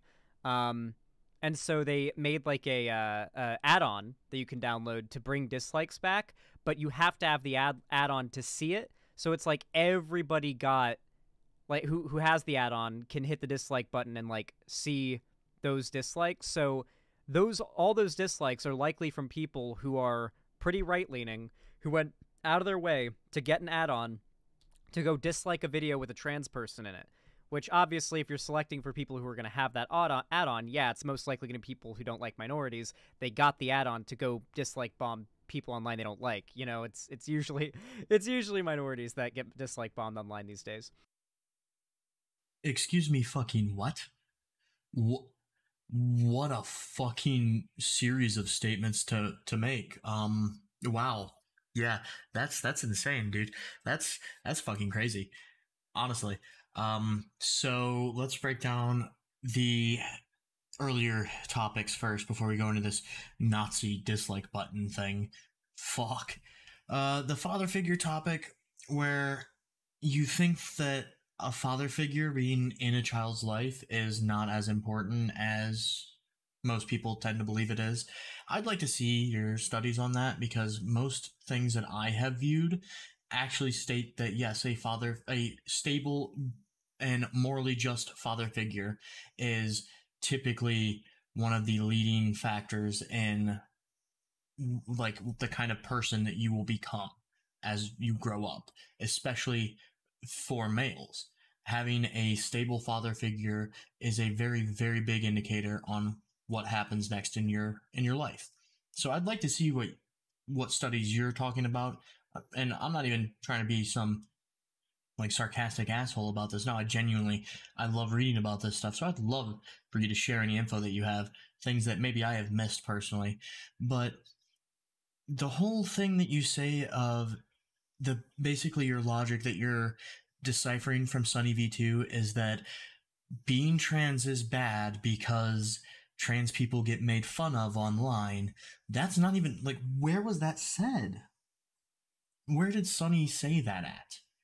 I'm so confused. No, Sunny said that the vibe felt off, and that yes, people who were watching the video were not happy about it. I mean, like, yes, that is bottom line going to hurt Mr. Beast's channel. Regardless of whether it is right or wrong, it is going to hurt Mr. Beast's channel that he is associated with someone who is trans, because this is such a hot button topic right now. And there are certain groups of people who feel very, very strongly about this. Me personally, I'm not one of them. I don't even really consume Mr. Beast's content hardly ever, but I understand that the main point that SunnyV2 is trying to make is that this will hurt Mr. Beast. I think, again, he's being very clickbaity and saying that it's a nightmare for Mr. Beast. I think Mr. Beast will see maybe a decline in maybe 5 or 10% traffic will decline down. Maybe. I'm not even confident on saying that. Right? I don't think it's that big of an issue. It will, though, most likely cause Mr. Beast to lose out on views, which obviously Mr. Beast doesn't give a fuck about.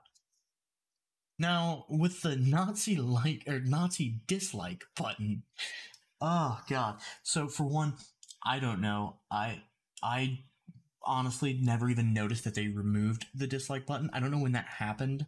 I just saw it one day on my, like, when I started making content on YouTube is when I noticed that the dislike button, it doesn't show the amount of dislikes anymore, right? You have to actually go into your own videos, into your, like, the YouTube studio and shit to see the amount of people that disliked your video. You can no longer see the amount of people that dislike videos just across YouTube. That's no longer a thing. However, I never saw that the YouTube dislike button disappeared. It's still on mine. I haven't lost it, and I have not installed any add-on to bring back the dislike button. That's not what happened with me at all. I don't, maybe it's a certain browser type deal. I honestly don't know. Maybe I'm just way far out of the loop on this, and they took it away and brought it back, and they've just changed so that now not everybody can see it. I don't know. But I can guarantee you that the majority of people downloading this add-on to bring back the dislike button is not a group of neo-Nazis. That is fucking outlandish. Yes, people like to be able to dislike things. They like to be able to dislike content that they disagree with. Okay? I think the dislike button serves well, especially for, like, game trailer reviews, right? Or, like, game trailers. Not just game reviews, but game trailers from these AAA companies. Like, look at what happened with, which Call of Duty was it? Like, Advanced Warfare or something? That ended up being one of the most disliked videos in, like, YouTube history because nobody fucking wanted another goddamn mech suit fucking whatever you want to call it. That is something that I find the dislike button to be really useful for. Not just dislike bombing minorities like you seem to be thinking that that's all it's used for. It's so wild and outlandish that I find it hard to believe that you actually think these things. Like, I almost do not believe that you really do think these things. I almost believe that this is a persona or an act that you put on for YouTube, for your stream, for videos. It's so hard to believe that that is something that you think. Because, again, I never even noticed the dislike button disappearing, and I have yet to hear about mass groups of Nazi YouTubers going around dislike bombing the videos of minority people. I have yet to hear any news on that. You know, again, maybe you got some things that I haven't seen, that I don't know about, so feel free to shoot me any information that you have. Holy shit, tutorial spam / misinfo is fucking crazy right now. Just look at Troom's fucking views. No, I don't really think I see a lot of, like, spam misinfo tutorial videos, like, when I search for things as much. I mean, maybe it's a bigger problem, but, like, the likes and dislikes still exist. They're just not public. It still affects, like, the recommendability of the videos. Millions per video. Let's check on that. I want to see that. This is just like, well, they're not really getting millions of views per video. Most of them are, one of them got a couple million views. Most of them are getting like tens of thousands of views per video, not millions. But like, guys, this isn't the YouTube dislike buttons issue. This is YouTube right now refusing to apply their TOS. YouTube isn't taking down channels for spam, hate speech, misinformation, or anything like that unless they're small. If you're a big enough channel and you bring in enough views, YouTube will not penalize you for even some of the most blatant breakings of TOS. They're desperately trying to make more money right now. It's why Matt Walsh can go on Hitler speeches about wanting to exterminate trans people in every video that gets millions of views, and no matter how much you report them, YouTube won't do anything. But if you upload a video with Matt Walsh in your thumbnail, it'll get demonetized for hateful content. Yeah, not at all surprising. You do seem like the type of person who would report other people and their content for having political ideas that differ from yours in any way. Not at all surprising that you do things like that. Now, I don't know why we keep bringing up Matt Walsh. I'm not really familiar with Matt Walsh, but you seem to think that he is this massive Nazi hate speech white supremacist, like forced to be reckoned with on YouTube. But and you seem to think that he should be taken down for hate speech, I'm guessing? I'm kind of in the camp of you shouldn't be taking anybody down for hate speech because it's a really slippery road to go down. But let's go ahead and assume that this person is that bad that you should be taking the videos down, and the only reason that YouTube doesn't is because Matt Walsh is a big enough voice, a big enough content creator that they still want to make money, so they refuse to take down those videos, but will take down other videos similar to Matt's or using Matt Walsh in the thumbnails, right? Okay, that's an issue that I could get behind with YouTube. Like, I think that YouTube does have really skewed and really wrong business practices. They do definitely favor certain creators and certain ideologies a little more than others.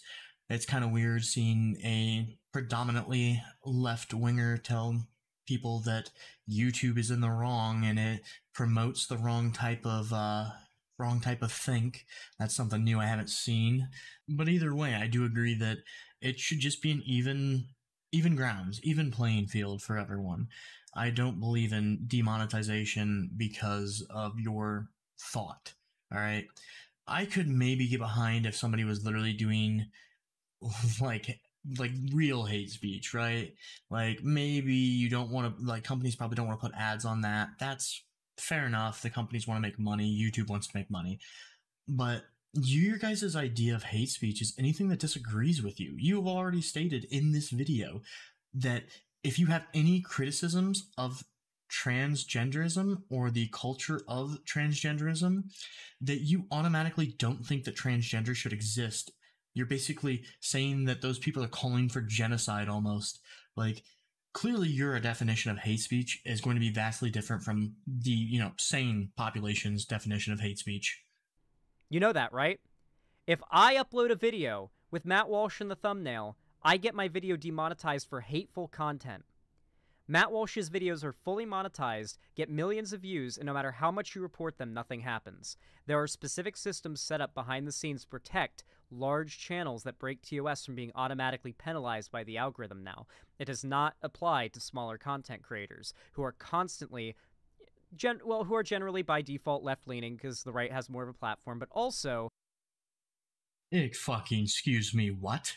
You think that YouTube, a company owned by Google, is objectively allowing more right-wing material to be platformed and monetized than left-wing material? You think that the right wing has the better platform? You think that the right wing is getting the preferential treatment? What fucking delusional world do you live in? I would love to see. Oh god, I'd love to take just a small trip into your mind, because the things that you're saying are just so far from reality. You are completely detached. Who are constantly getting false striked and false demonetized for covering the content that YouTube is platforming to millions of people and monetizing from right-wing figures. Most of my videos covering like conservative, like far-right channels that are really big get demonetized for the content I'm reacting to. But the original videos has millions of views, is monetized, running ads, and all of that. YouTube knows Matt Walsh is evil but won't do anything about it. And guess what? In June, guess what YouTube's going to do in June this year? Well, Matt Walsh this June is going to be doing probably the most blatant, like genocidal rhetoric towards the LGBT community this June during Pride Month, and YouTube is going to make their logo a pride flag and talk about how much they care about LGBT creators on their Twitter for a whole month. Are you excited to see YouTube, after a year of platforming Matt Walsh's genocidal rhetoric towards LGBT people for years now to millions of people? Are you excited for them to do their rainbow capitalist logo thing this year? This is now the second time in just this video that you have forced me to consume content by a creator that I'm very unfamiliar with just to see what the fuck it is you're talking about. You're sitting here saying that Matt Walsh is straight up throwing genocidal rhetoric, like calling for genocide against the LGBT community. And that couldn't be further from the fucking truth. Like, what the actual fuck? Oh, this person has criticisms, and admittedly, I don't agree with some of the things that he says. Well, probably a lot of what he says. But I can at least understand that he's not calling for genocide of anybody. He's not calling for any form of violence. He is calling for open discussion. How is that violence? When did the left automatically just associate a open platform and a dialect between somebody that disagrees with them as violence? When did that happen? When is it that all of a sudden now that if you have any criticisms over anything that the left covers, then it's violence and it's hate speech and it's calling for genocide? Like, what in the actual fuck? How are you this delusional in life? What happened to you to make you, like, view all of the world through this, like, worst case scenario lens? That you think that somebody saying that they don't support every single thing that comes out of the LGBT community, that is equal to them calling for genocide. What? As though there was an unaddressed I'm excited to literally see Matt Walsh going on like a Hitler-esque speech about exterminating transgenderism while the logo on the top left of the screen is a rainbow. Like, that'll be peak YouTube rainbow capitalism, is watching a Matt Walsh video in Pride Month where he's talking about how all LGBT people are groomers and something needs to be done about them, while YouTube has the logo as like a pride flag on the top left. Just peak rainbow capitalism, dude.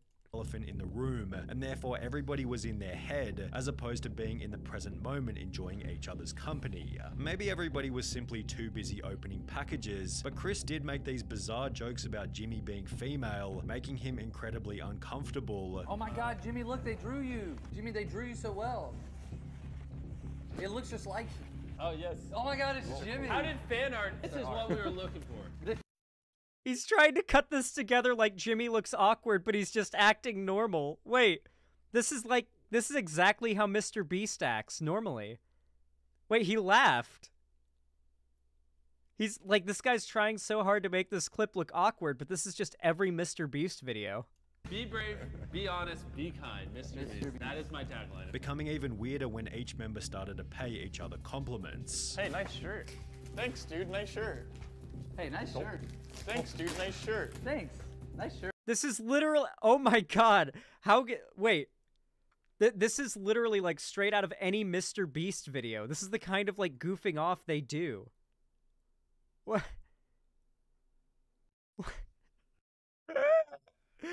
Just parasocially over-analyzing everything? It's not even parasocial, because someone who has a parasocial relationship with Mr. Beast would know this is, like, completely normal for his videos. Like, this is how he talks to his friends. Nice shoes. For the most part, the live stream was Okay, on this at least we can agree that, yeah, this is pretty normal Mr. Beast and Mr. Beast's friends' interaction with each other. They're always like this, like, socially awkward, like, verging on social awkwardness, and that's kind of part of their charm, is what I always thought, is that they just kind of always seem just right on that edge of, like, not knowing how to not be just socially awkward and ridiculous at all times. Like I said, I think that's part of their charm.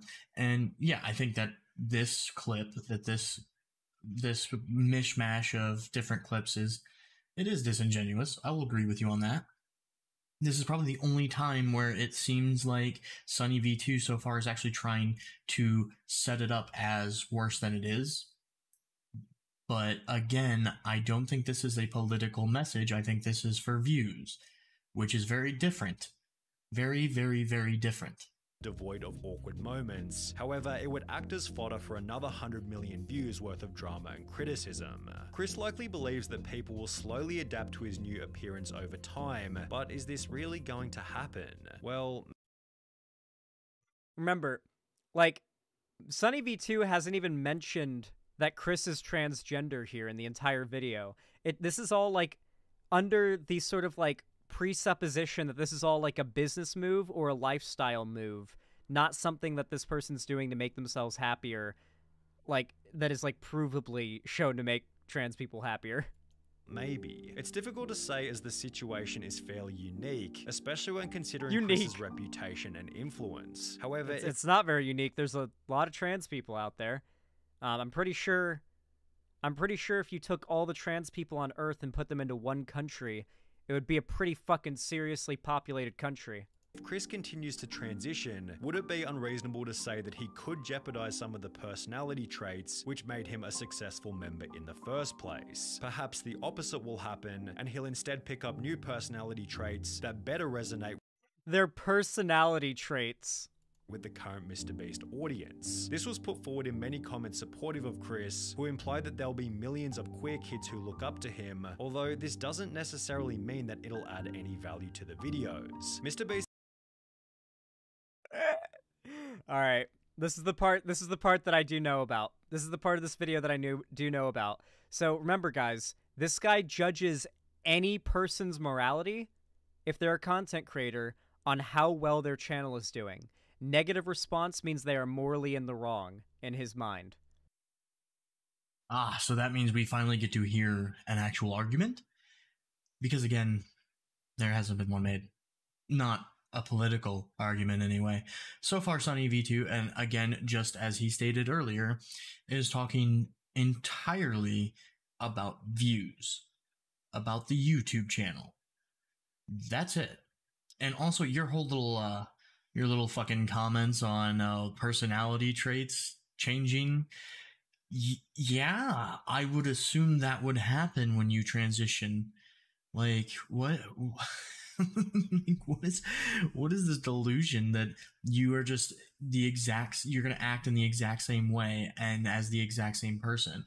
If you come out, whether it be as gay or trans or whatever, yes, once you come out, your personality is going to change. It is going to be more reflective of your orientation, wouldn't it? Because you're no longer hiding it, so your personality can be more of what you wanted it to be all along. Am I missing something here? Not doing well on YouTube makes you a bad person in this guy's view. MrBeast has likely cultivated a massive LGBT audience, all of whom are already watching anyway, and if we've learned anything from Hollywood in recent years, it's that adding over-the-top LGBT characters for the sake of relatability rarely works as intended, and to him, Chris Tyson is a character, not a person who's living their life and doing what they want to do to be happy and just doing their thing.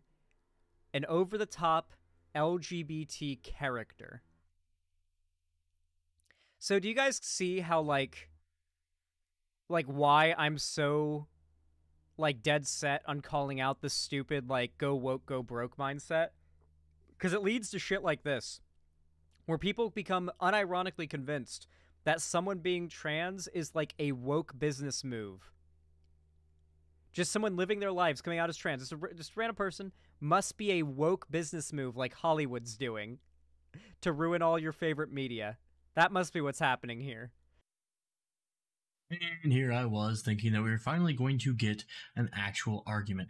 Please tell me this is not the only thing that you were, like, waiting on for this video.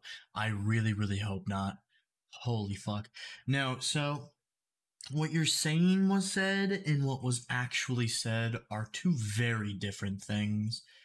Like, you are just trying, you have to know what you're doing. You have to know you're being very disingenuous in how you're portraying what is it you think was said and what was actually said. I don't believe that you can be like this, just delusional, right? I don't think that's the case. Nowhere did SunnyV2 say that Chris is just being a character, right? The example was that mainstream media and Hollywood have included these over the top gay and trans characters in order to bring in more people to view their stuff. And it has not worked. It hasn't brought them any more viewership, whether it be TV shows, movies, etc., etc. It has not brought in anything extra. So if they're unable to bring in anybody extra, with them going over the top for it, then the argument could be made that it is unlikely that Chris being now trans will bring in any more viewership for Mr. Beast or his crew of friends, because there is no more viewership to be gained. That is more aligned to what he was saying than this calling Chris just a business move. His transition is just a business move, and he's just playing a character. I don't think that that's what was said. Maybe you could, if you really tried to, like, if you look through it, like, through this worst case scenario lens that you seem to view the world through, maybe I could see how you could come to that conclusion.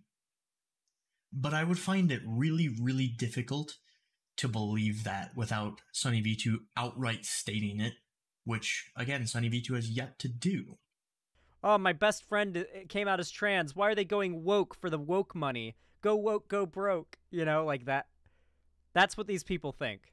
Is often nothing more than a distraction from the premise of the movie or video. Also, Mr. Beast has gained 6 million subscribers this month. As loud and angry and fervent as transphobia is, online especially, it is not overwhelming.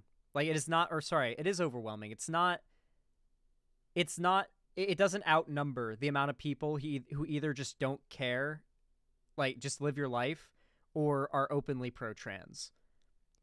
The people who are transphobic live to be transphobic. The reason why transphobia seems to be everywhere you look right now is because transphobes literally can't stop thinking about trans people. Everywhere they look, they see trans propaganda, so they feel the need to tweet or post or make a video about how transgenderism is ruining society.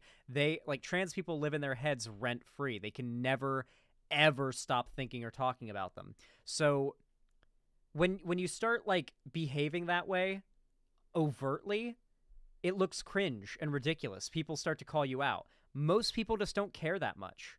Most people who are even, like, iffy on trans people are just iffy, but don't care enough to focus on transphobic stuff as much as these people do. On top of this, it can be uncomfortable and unrelatable for the silent majority, although as we have seen, these people desperately, yeah, they oftentimes call themselves the silent majority when they are in fact the loud minority, the transphobes are. They are not the silent majority. They're in fact, if they were the silent majority, they'd shut the f up every once in a while. They don't. They're clearly the loud minority. So again, there, SunnyV2 has very clearly stated that he is a member of the silent majority, and in reference to that, you automatically call it, like, the transphobes. Okay, that's not even what he was talking about. He was talking about the vast majority of people who just don't have a position, who just don't give a fuck. That's what he was referring to. And this push and pull between the two sides is awkward and annoying to have to deal with. Like, no, like, we don't really care. The vast majority of us do not give a single fuck for the most part. And yes, it is awkward and weird to have to sit there and watch this little war wage between people, the very loud minorities, right? It's a very strange and awkward thing to have to deal with. That's all that he said, and you automatically take that as, no, you're a loud minority of the transphobes. Where has he been transphobic at? I just want some examples. A situation like Chris's does have the potential to create an otherworldly amount of discussion, which could be seen as a benefit for the MrBeast brand. Drama is good for growth, 100%. That would be an easy way to up my So base you're if a I got Keemstar it. The problem is this type of situation is probably the last thing that MrBeast wants to attract, as he's forced to agree with Chris's position, as he has no way of manipulating the situation without being painted as the bad guy. Wait, he has no way to manipulate the situation without being painted as the bad guy in a hypothetical where Mr. Beast is either like stops being friends with this person for being trans or forces them to stop being trans? Chris's position. Yeah. Remember, guys, he's got to pretend like he's the super extra centrist guy, and being trans is like a massive radical left-wing thing that the left is forcing on everybody. But in reality, this is him forcing his values onto just a random person most people like. It's a lose-lose situation for MrBeast. I think Jimmy is in an inescapable situation. If he kicks out Chris, cancelled. If he don't, his channel will die for real. Mr. Beast is in an inescapable situation by being friends with a trans person. If he kicks out the trans person, he'll get canceled by the left. But if he doesn't, his channel will die because trans people, I guess, ruin everything that they're in. They really do wish that any of this bullshit they're spouting was real, but it's not, and it never will be. And a lot of these people are very young and are going to realize that eventually, and the rest are going to, like, get older, and their transphobia is going to leave them behind. An inescapable situation is a pretty good way of describing the drama, which is also why it deserves the harsh label. Yeah, the right is also, like, very openly participating in cancel culture here, against one of the most beloved and well-liked YouTubers that like is out there. So like the whole like cancel culture thing, the hysteria around cancel culture, is what jettisoned the right's current age of cultural dominance to where it is now. Now the right are the ones who are overtly pushing for actual cancel culture, and they're the ones who actually have the ability and have the desire to cancel people. People are noticing it. Yet again, we live in completely different realities. Again. Like, there is no cancel culture behind this, right? There's not, like, anybody who's sitting here trying to say that there's cancel culture behind the right, and they're out there canceling, they're canceling homosexuals, transgenders, minorities, whatever. It's just not real. I cannot find it. For the life of me, I cannot find it. Right? Like, where is it? Is it on YouTube, where the vast majority of things that are pushed are usually left-leaning ideas? Is it mainstream media, where almost entirely left-winged ideas are presented, and anything other than left-wing ideology is laughed at and ridiculed? Where is it? Because I can't find it. I'm very confused as to where this cancel culture of the right is hiding. That we are just working in the shadows somewhere. It's kind of insane. However, I will actually finally agree with you on something that Sunny has said that is just wrong and just fucking weird. Like, I don't think, again, MrBeast's channel is going to fucking die because Chris has come out as transgender. That's fucking stupid. That's just not going to happen. For one, MrBeast is just way too big to fail. Like, I don't see a scenario in which MrBeast fails. It would be really, really, really difficult to do, because it doesn't seem like MrBeast has any real controversies, and he doesn't do anything like absolutely morally reprehensible. So I don't see like that taking him down. The only way that I think MrBeast as a channel dies is if MrBeast just walks the fuck away and stops making content, which I don't foresee that happening anytime soon either. I don't think that MrBeast can really fail other than in those slim circumstances. So this idea that MrBeast is now caught in this sticky situation of like, damned if you do, damned if you don't, is just, it's idiotic. It's pretty clear what's going to happen. He's going to fully endorse Chris, and the channel will go on as it always has. There's not going to be even any change, I don't think. Like I said, there will be some minor loss in viewership, I think, at the start. Maybe. That's quite reasonably possible. But it will be so minuscule that Mr. Beast and the channel will not even fucking notice or feel it. And they will just continue to do what they do. And I don't think, so long as it continues on the way that they do, I don't think they will have an issue. You know, if they just continue being these goofy, awkward fucking friends that do these, like, outrageously wild things with money and, like, random experiments and projects and shit, like, as long as they continue to do what they do, they'll be fine. Mr. Beast's channel's not going anywhere because Chris came out as trans. I just don't foresee that happening. So yes, I will actually agree with you. And what Sunny is saying is just inherently wrong. Like, I do not believe what he is saying in the slightest. However, I also don't see this as an inherently transphobic thing. I don't think he's over there, like, plotting Mr. Beast's downfall because he hates trans people. I think, if anything, he's looking at this maybe as a purely business issue. You know, thinking of this entirely in terms of views and money. And maybe he's considering, like we had established earlier, of the Hollywood and mainstream media inclusion of over-the-top characters of the homosexual and transgender community, and them doing poorly because of it. And it being something that people will actually even boycott just because it's done so poorly, and it just feels like it's very in your face and forced, right? That's about the only argument I can really make for it. I don't know where the fuck he's going off on this for, honestly. But at least we can, you know, find some common ground here at the end and agree that SunnyV2 is in the wrong, and it's just weird to say the things that he's saying. Again, I'm not willing quite yet to write him off as just outrageously transphobic. I just haven't seen that yet. People are noticing it. Of being a nightmare. Jimmy has no option but to publicly express acceptance of Chris's transition, as silence or even worse, disapproval would come with obvious severe repercussions. However, Okay, well, at least he acknowledges Chris is trans now, so he's saying that, like, Mr. Beast isn't actually pro-trans, he's just in a rock and a hard place because he can't stop being friends with Chris because that'll get him canceled. But if he keeps Chris around, then the LGBT pandering, I guess, will ruin his content.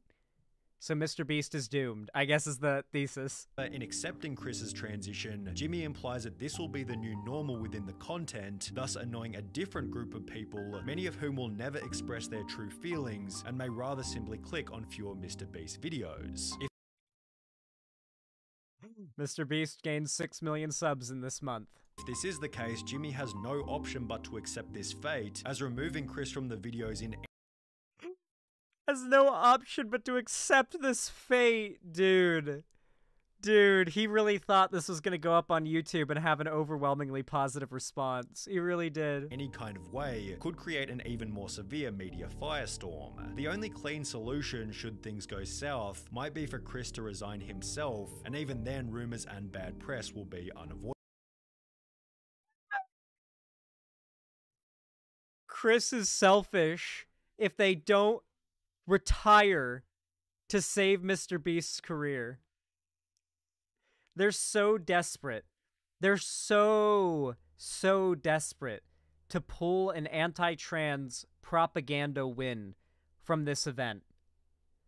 They're so scared that the largest YouTuber is going to be openly pro-trans. I don't think you guys realize how, like, scary that is if you're a transphobe. Like, think about it. Think about it from the perspective of a transphobe. You realize that your ability to to push your will onto trans people is getting weaker day by day. More and more Gen Z is, like, getting to voting age. They're overwhelmingly more progressive and left-leaning in Democrat voting than millennials and Gen X.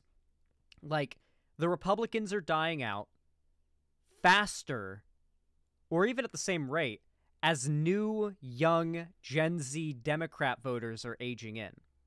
Republicans are even open with the fact that they know their time is short, insofar as how long are they going to be able to be open about wanting to genocide trans people.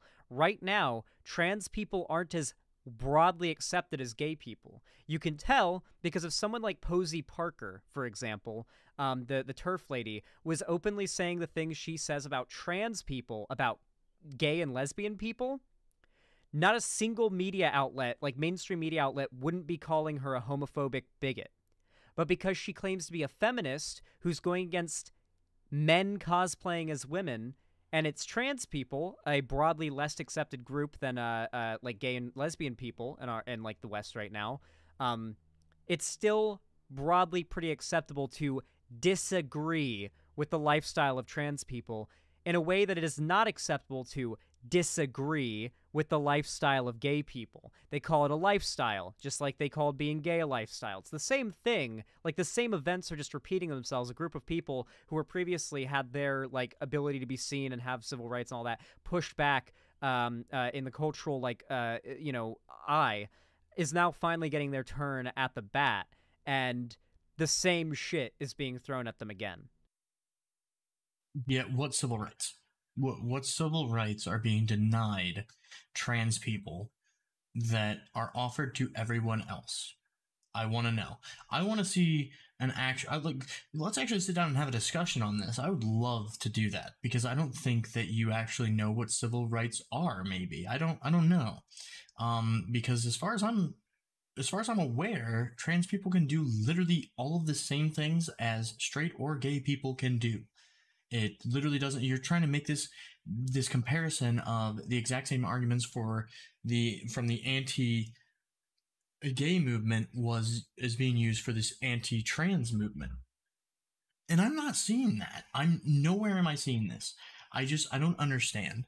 Maybe you are seeing a lot more things that are like a lot darker and a lot worse than what I am, but I'm not seeing this. And even the examples you talk about, even the examples of people you give who are anti-trans, I'm not seeing this call for genocide. Like, where in the fuck are you seeing people calling for genocide? I do not see this ever.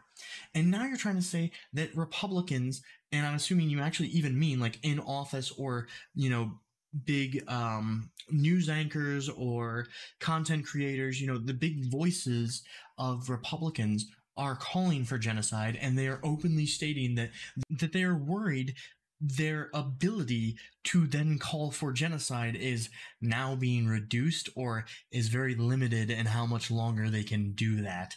And I'm sitting here looking for examples of where any type of Republican voice, a political leader, a content creator, for fuck's sakes, is stating they want to genocide trans people. Do you understand what genocide means? Because it's the mass murdering, the mass forced extinction of people. That's what a genocide is. Where is that at? Like, where is this call for a genocide? I'm not seeing it. Give me examples. As was thrown at many other marginalized groups that have tried to gain equality before. The right knows that trans acceptance is headed in the same direction as acceptance of every minority that has like been discussed and had a civil rights like push in American history. They know that pretty soon they will lose their jobs for being transphobic. They will lose massive amounts of friendships for being transphobic, and they will lose family over being transphobic. They are desperately trying to make a last attempt to normalize transphobia and even exterminate trans people through like their fascist power grab before enough of our society is so overwhelmingly pro-trans that none of these figures can even make a living off of transphobic rhetoric anymore. They know their time is short. That is why they are being so open right now, because 3, 4, maybe even 5 years from now, the people are saying about trans people now isn't going to fly. Clip me right now. The people are saying about trans people now will not fly in 3 years. It just won't. Yeah, I'll go ahead and clip you.